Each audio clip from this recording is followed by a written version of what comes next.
Holidays-nale, அது நம்ம GT Holidays தான். GT Holidays, South India's #1 travel brand. Trichy Thiruvanaikovil Jambukeswarar கோவிலில் உள்ள அகிலாண்டேஸ்வரி அம்மன் வருடத்திற்கு ஒரு முறை மட்டுமே மடிசார் புடவையில் காட்சி தருவதால் ஏராளமான பக்தர்கள் காத்திருந்து அம்மனை தரிசனம் செய்தனர். ஆடி திருவிழாவின் 10ஆம் நாள் ஆடி பூரத்தை முன்னிட்டு அகிலாண்டேஸ்வரி அம்மன் காலையில் மகாலட்சுமியாகவும் மதியத்தில் துர்கையாகவும் மாலையில் சரஸ்வதி தேவியாகவும் காட்சியளிப்பதாக ஐதீகம் உள்ளது. இந்நிலையில் ஆடி பூரத்தன்று மூலவர் மற்றும் உற்சவ அம்மனுக்கு சிறப்பு அலங்காரமாக மடிசார் புடவை அணிவிக்கப்பட்டு மகா தீபாரதனை காண்பிக்கப்பட்டது. வருடம் ஒரு முறை மட்டுமே மடிசார் புடவையில் காட்சியளிப்பதால் ஆயிரக்கணக்கான பக்தர்கள், குறிப்பாக பெண்கள், நீண்ட வரிசையில் காத்திருந்து அம்மனை தரிசனம் செய்தனர்.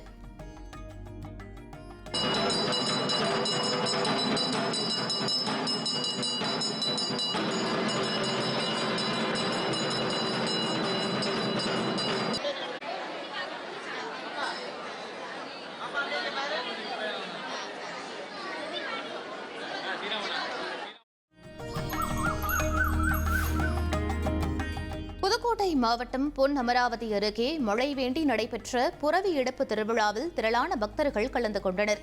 காட்டுப்பட்டி விளையாண்டிப்பட்டியின் எல்லை தெய்வமாக விளங்கும் ஏனக்காட்டு ஐயனார் கோவிலில் நடப்பாண்டு மழை வேண்டியும் விவசாயம் செழிக்க வேண்டியும் திருமணம் மற்றும் குழந்தை பேறு பெறவும் ஊர் ஒற்றுமை வேண்டியும் புரவி எடுப்பு விழா நடைபெற்றது. இதில் பிடிமண்ணால் செய்யப்பட்ட குதிரைகள், காளை சிலைகளை 4 கிலோமீட்டர் தூரம் சுமந்து சென்று கோவிலில் வைத்து பக்தர்கள் வழிபாடு மேற்கொண்டனர். உள்ளூர் மற்றும் வெளிநாடுகளிலிருந்து ஏராளமானோர் வந்திருந்து சுவாமிக்கு நேர்த்திக்கடன் செலுத்தி வழிபாடு செய்தனர்.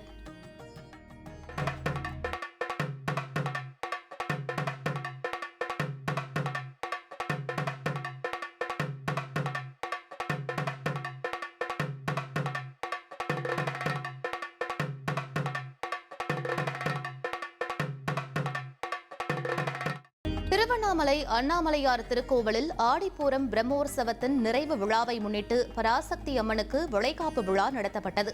இந்த வளைகாப்பு விழாவில் திருமணமான பெண்கள் கலந்து கொண்டு தங்களுக்கு குழந்தை வரம் வேண்டி வழிபட்டு அம்மனுக்கு அணிவிக்கப்பட்ட வளையல்களை வாங்கி அணிந்தால் குழந்தை பாக்கியம் கிடைக்கும் என்ற ஐதீகம் உள்ளது. இதனால் ஆயிரக்கணக்கான பெண்கள் கலந்து கொண்டனர்.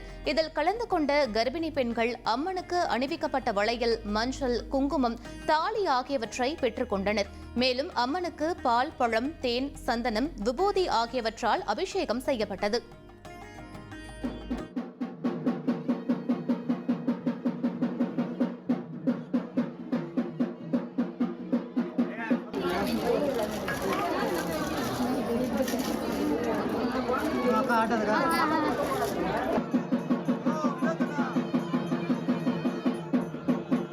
Holidays-nale, அது நம்ம GT Holidays தான்.